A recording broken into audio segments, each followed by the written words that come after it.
कहानी कृष्ण की भावना। आप उधार नहीं लिया करें। यदि अगले महीने 500 रुपये कपड़े वाले को ना दे सके तो कपड़े वाला क्या सोचेगा? कुछ नहीं सोचेगा, अमर ने कहा। नौकरी वालों को इसी तरह गुजर बसर करनी पड़ती है। क्या पति अपनी पत्नी को अच्छे कपड़े भी नहीं पहना सकता? स्त्री की शोभा कपड़ों में होती है। ये अत्यंत भावुक क्षण था। कृष्णा, जल्दी करो, पिक्चर निकल गई तो सब मज़ा किरकिरा हो जाएगा। देर मत करो, टैक्सी वाला बाहर इंतज़ार कर रहा है। बस थोड़ी देर और रुक जाओ, चाबी नहीं मिल रही है, पता नहीं कहाँ रख कर भूल गई। कमबख्त, चाबी को भी इसी समय खोना था। अमर झुंझलाकर बाहर निकल गया।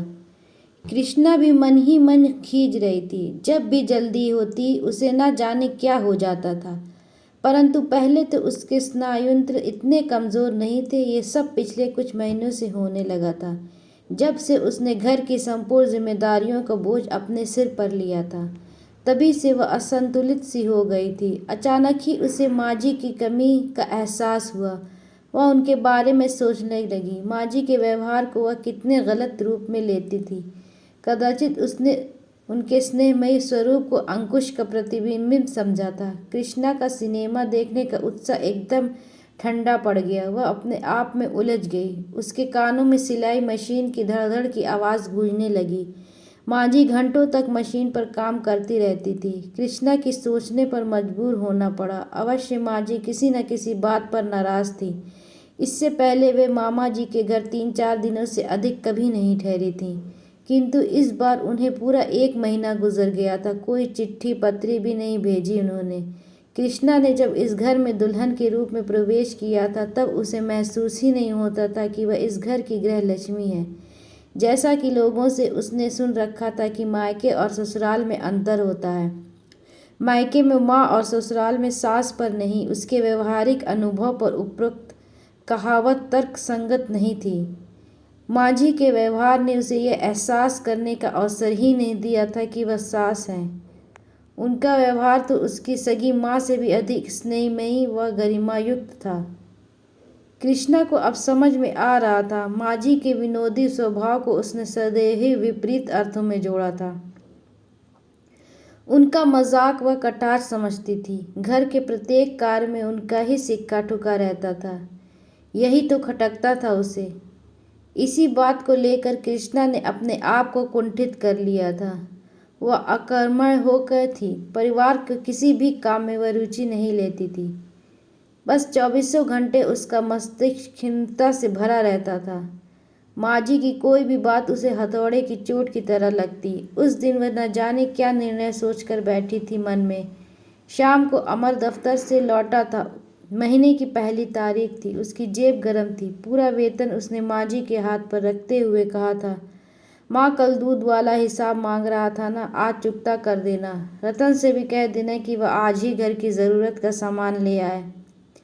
रतन अपने ससुराल गया है। सामान लेने तुम्हें ही जाना पड़ेगा। और हाँ, पिछले महीने तुम दुकान से कुछ कपड़े लाए थे, उसके नौकर ने मुझे टोक दिया था।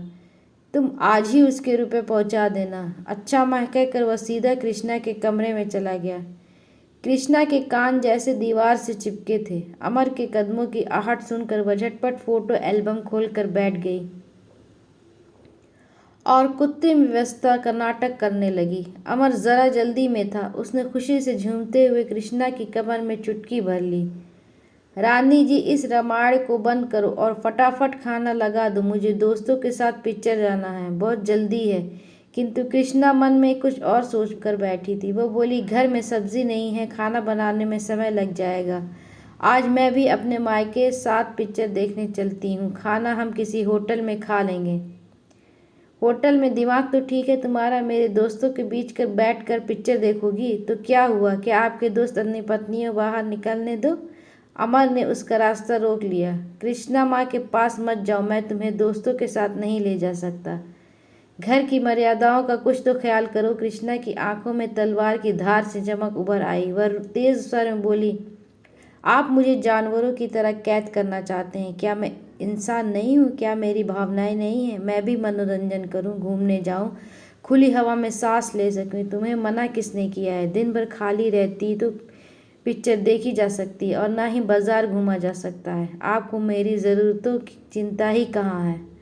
आपको तो केवल अपने आप से मतलब है। तुम्हारा मतलब क्या है? अमर का चेहरा तमतमा गया। मेरा कोई मतलब नहीं है, सिर्फ आपको बताना चाहती हूँ कि इच्छाएं सभी की समान होती है। आप अपने वेतन के मालिक हैं, जब भी जिस तरह चाहा उसी प्रकार खर्च किया। मेरी महत्वाकांक्षाएं तो अभावी के बीच घुट कर रह जाती है। कृष्णा का गला भर्रा गया। अमर के माथे पर बल पड़ गए। कृष्णा का चेहरा उसके हथेलियों के बीच ले लिया और बोला, कृष्णा, शादी के बाद आज पहली बार मैंने तुम्हारे मुंह से इस तरह की बातें सुनी हैं। क्या बात है? क्या तुम्हें मेरे प्यार में कोई कमी नजर आई?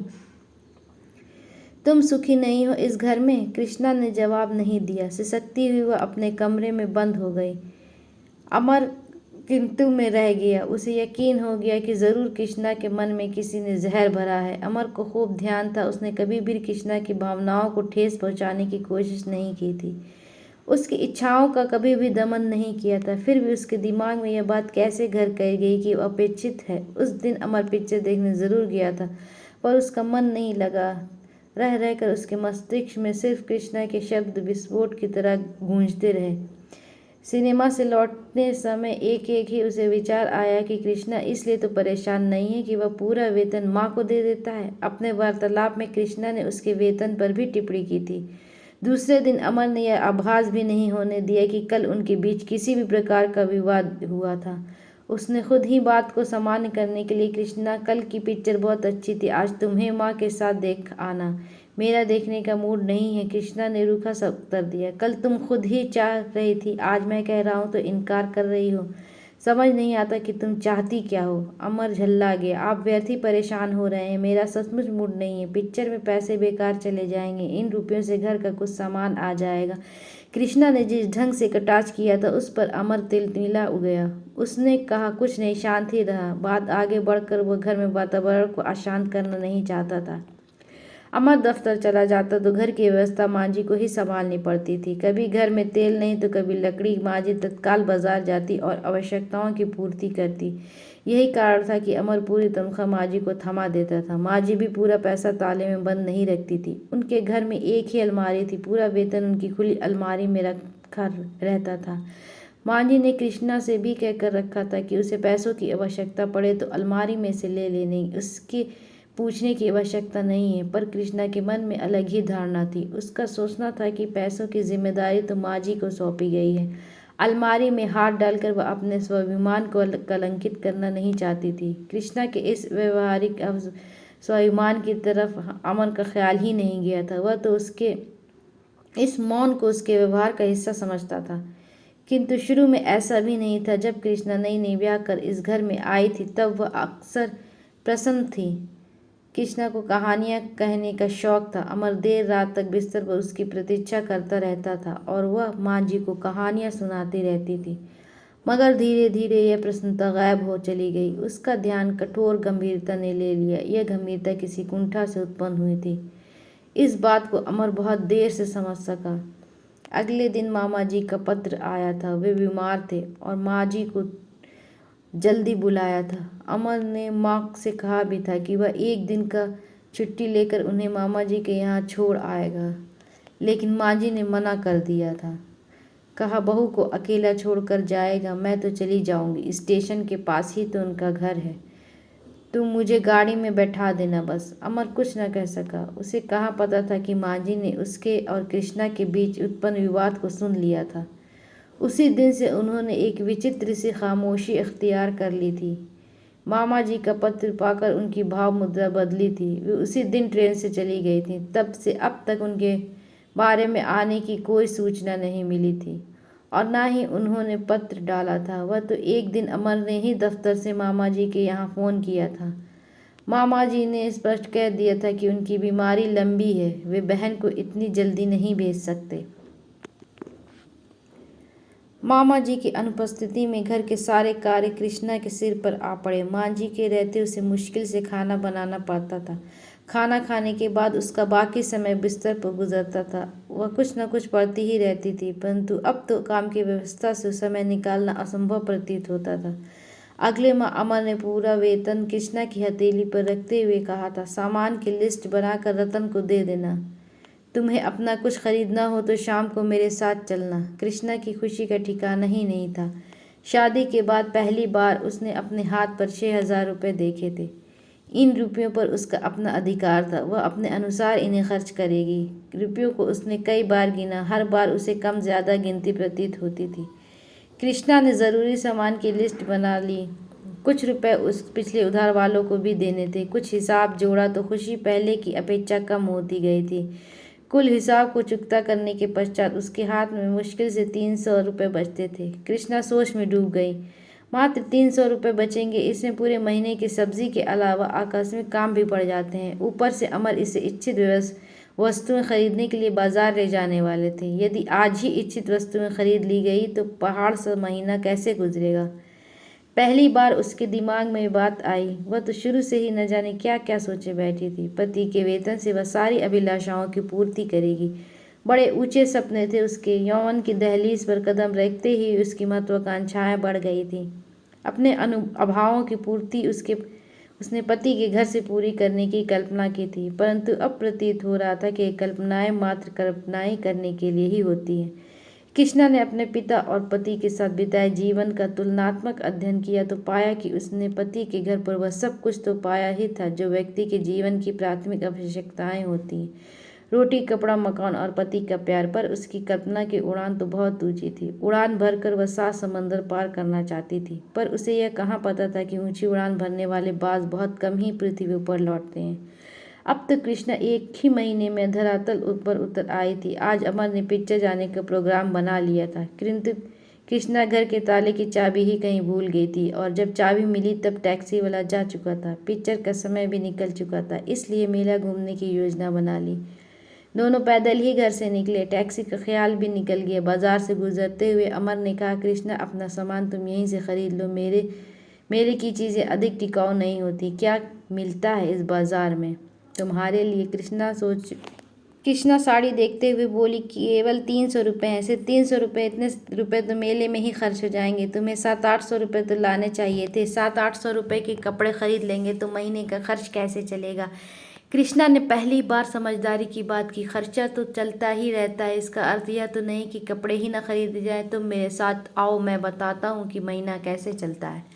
अमर उसे दुकान पर ले गया। कृष्णा ने 225 रुपये वाली 2 साड़ियाँ पसंद की। अमर ने 500 रुपये उधार खाते में लिखवा दिए।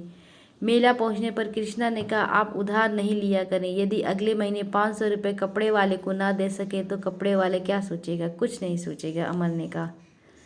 नौकरी वालों को इसी तरह गुजर बसर करना पड़ता है। क्या पति अपनी पत्नी को अच्छे कपड़े भी नहीं पहना सकता? स्त्री की शोभा कपड़ों में होती है। ये अत्यंत भावुक क्षण था। कृष्णा की आंखों में आंसू भर आए। वो भरे कंठ से बोली, घर की व्यवस्था कितनी कठिन होती है, यह मैं देर से समझ सकी। पहले मैं सोचती थी कि आप लोग अपने पैसों को अपनी तरह से खर्च करते हैं। मैं गलत थी, पर अज्ञानतावश तो कोई भी गलती कर सकता है। क्या आप मुझे क्षमा करेंगे? अमर ने आगे कुछ कहने से पहले कृष्णा के होठों पर अपनी उंगली रख दी। बस अब कुछ मत कहो। कृष्णा के आंसू गाल के नीचे लुढ़क गए और वो मुस्कुरा दी। झूले में झूलते हुए अमर ने रिस्ट वॉच की ओर देखते हुए कहा, कृष्णा अभी समय है, लास्ट शो मिल जाएगा, फिर खर्चा? कृष्णा ने अमर की ओर तिरछी नज़र से देखा। जी हाँ, मनोरंजन भी जीवन का एक आवश्यक अंग होता है, इसे भी खर्चे की लिस्ट में लिख लेना। दोनों ने एक दूसरे की ओर देखा और मुस्कुरा दिए। कृष्णा के चेहरे पर नया अनुभव और कुछ नया पाने की खुशी उभर आई। अमर सोचने लगा, माँ का कथन गलत नहीं था। पत्नी को घर की सभी जिम्मेदारियां सौंप देनी चाहिए, तभी उसके व्यक्तित्व और अनुभवों में निखार आता है। आज कृष्णा व अमर दोनों ने ही जिंदगी के सच को जाना। कृष्णा के जीवन में आज भावनाओं के ज्वर की उच्चतम सीमा थी।